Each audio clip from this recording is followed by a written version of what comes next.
ہوا دیکھ رہا ہے، جب حسین حضرت قاسم کی جوانی کو لٹتا ہوا دیکھ رہا ہے، جب حسین 6 مہینے کے غیر معصوم علی اصغر کو میدان کربلا میں ہرملا کا تیر چبھتے ہوئے دیکھ رہا ہے، جب حسین حضرت وحید ابن عبداللہ کلبی کا تڑپتا ہوا لاشا دیکھ رہا ہے، جب حسین حضرت زہیر بن قین بجلی کا تڑپتا ہوا بے گورو کفن لاشا دیکھ رہا ہے، جب حسین حضرت عمر ابن علی کی لاش کو دیکھ رہا ہے، جب حسین عباس علم بردار کے کٹے ہوئے بازوؤں کو دیکھ رہا ہے، جب حسین کربلا کے میدان میں، جب حسین وادی کوہ نینوا میں، جب کوہ ذی حشم کے سامنے وادی نینوا ساحل فرات لبے دریا اپنے خاندان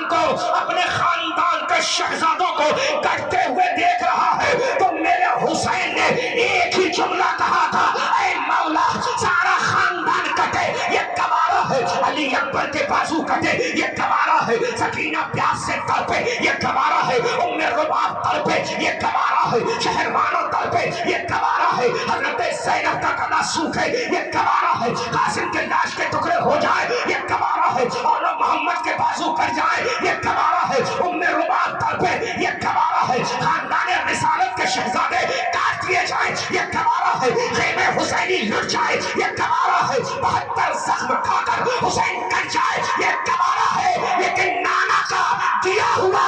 تقویٰ نہ چھوٹنے پائے، نانا کی شریعت نہ چھوٹنے پائے۔ نعرہ تکبیر،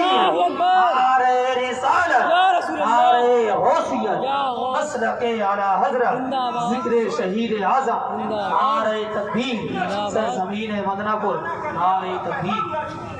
ہوگا اپنے وقت کا کلہیدار کوئی، لیکن ہم اس حسین کو مانتے ہیں جس نے تلوار کے سائے میں نماز پڑھی ہے، ہم اس حسین کو مانتے ہیں جس نے عباس کے بازو کٹتے ہوئے دیکھ کر نماز پڑھی ہے، ہم اس حسین کو مانتے ہیں جس نے سکینہ نے کہا تھا، اے بابا جان مجھے چھوڑ کر جا رہے ہو اس میدان میں جن بھیڑیوں نے میرے ننھے بھیا علی اصغر پر رحم نہ کیا، جنہوں نے میری ماموزہ، جنہوں نے میرے چچا زاد بھائی حضرت قاسم کی جوانی کو لوٹ لیا، وہ حسین کو جانتے ہیں، ہم اس حسین کے فالوور ہیں جس نے کربلا کے میدان میں 3 دن کا بھوکا رہ کر، 3 دن کا پیاسا رہ کر، غریب الوطن ہو کر حسین نے بتا دیا، اے میرے مولا قرآن نازل کرنا تیرا کام ہے، قرآن لینا مصطفیٰ کا کام ہے، خاندان کے تاکہ قرآن کو بچانا حسین ابن علی کا۔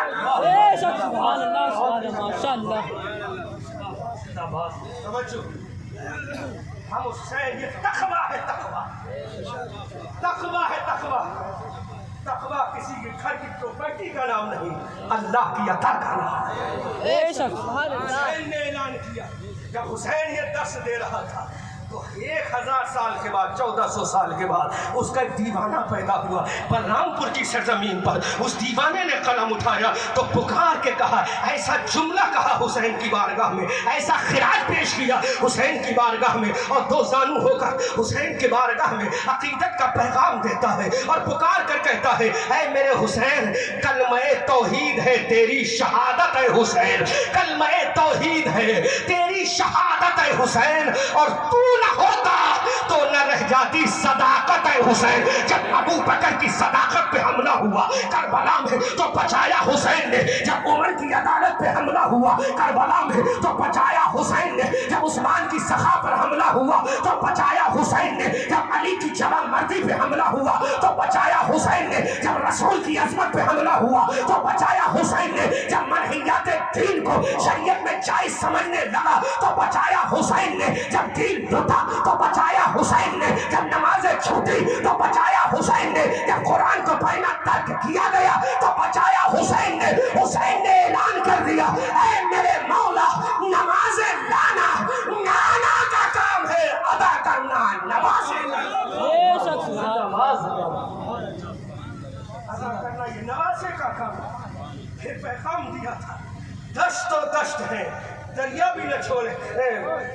امام اہلی مقام نے پھر پیغام دیا تھا، نہ مسجد میں نہ بیت اللہ کی دیواروں کے سائے میں نماز عشق ادا ہوتی ہے تلواروں کے سائے میں۔ بے شک بے شک، بات سمجھ میں آ رہی کہ نہیں؟ بے شک۔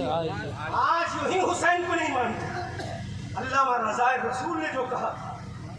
یوں ہی حسین کو نہیں مانا جاتا۔ اگر طاقت کا معاملہ ہوتا